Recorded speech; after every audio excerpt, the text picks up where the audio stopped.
बिस्मिल्लाहिर्रहमानिर्रहीम।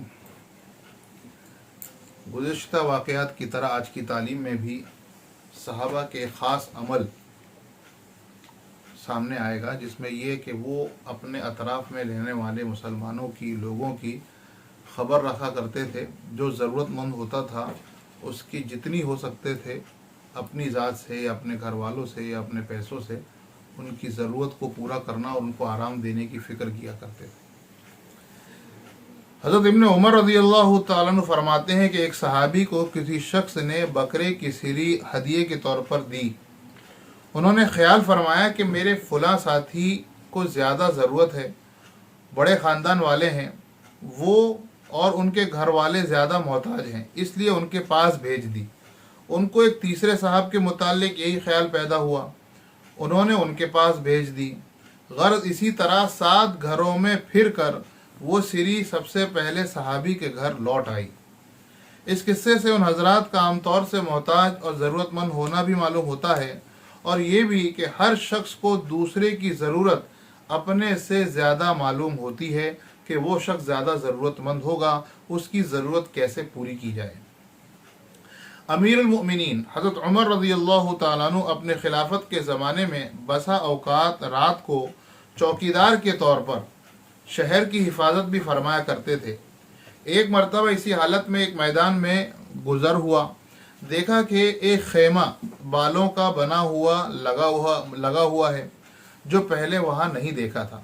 उसके करीब पहुँचे तो देखा कि एक साहब वहाँ बैठे हैं और खेमे से कुछ कराहने की आवाज़ आ रही है। सलाम करके उन साहब के पास बैठ गए और दरियाफ्त किया कि तुम कौन हो।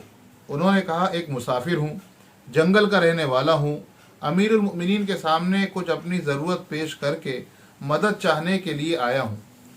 पूछा कि खेमे में से कैसी आवाज़ आ रही है। खेमे को टेंट कहा जाता है, तो खेमे से कैसी आवाज़ आ रही है। उन साहब ने कहा, मियाँ जाओ अपना काम करो। आपने ज़िद की कि नहीं मुझे बताओ, कुछ तकलीफ़ की आवाज़ है। उन साहब ने कहा कि औरत की विलादत का वक्त करीब है, दर्द ज़ह हो रहा है। आप सल्लल्लाहु अलैहि वसल्लम आप रज़ी अल्लाह अन्हु ने दरियाफ़्त फरमाया कि कोई दूसरी औरत भी पास है। उन्होंने कहा, कोई नहीं।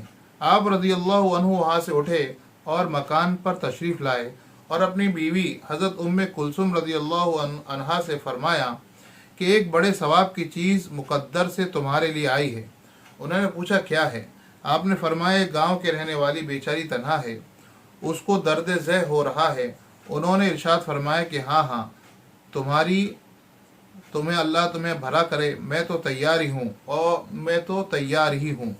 हज़रत उमर रज़ियल्लाहु अन्हु ने फरमाया कि विलादत के वास्ते जिन चीज़ों की ज़रूरत पड़ती हो, तेल, गोदड़ी वगैरह ले लो, और एक हांडी और कुछ घी और दाने वगैरह भी साथ ले लो। वो लेकर चली। हज़रत उमर रज़ियल्लाहु ताला अन्हु खुद पीछे पीछे हो लिए। वहाँ पहुँचकर हज़रत उम्मे कुलसुम रज़ियल्लाहु अन्हा तो खेमे में चली गईं और आपने आग जलाकर उसमें हांडी में दाने उबाले और घी डाला। इतने में विलादत से फारिग हो गईं। अंदर से हज़रत उम्मे कुलसुम रज़ियल्लाहु अन्हा ने आवाज़ देकर अर्ज़ किया, ए अमीरुल मोमिनीन, अपने दोस्त को लड़का पैदा होने की खुशखबरी दीजिए। अमीरुल मोमिनीन का लफ्ज़ जब उन साहब के कानों में पड़ा तो वो बड़े घबराए। आपने फरमाया कि घबराने की कोई बात नहीं। वो हांडी खेमे के पास रख दी कि उस औरत को भी कुछ खिला दें। हज़रत उम्मे कुलसुम रज़ियल्लाहु अन्हा ने उसको खिलाया। उसके बाद हांडी बाहर दे दी।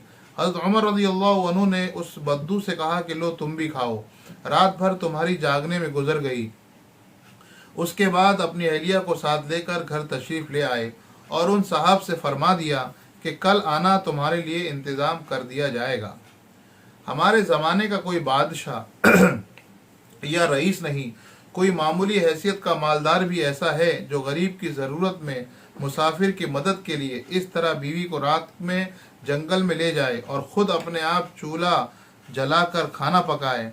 मालदार को छोड़िए, कोई दीनदार भी ऐसा नहीं करता। सोचना चाहिए कि जिनके नाम लेवा हैं और उन जैसी बरक़ात की हर बात में उम्मीद रखते हैं कि जैसे सहाबा के साथ अल्लाह की बरक़ात का मामला होता था, हमारे साथ भी ऐसा ही हो। कोई एक काम भी हम उन जैसा कर लेते हैं।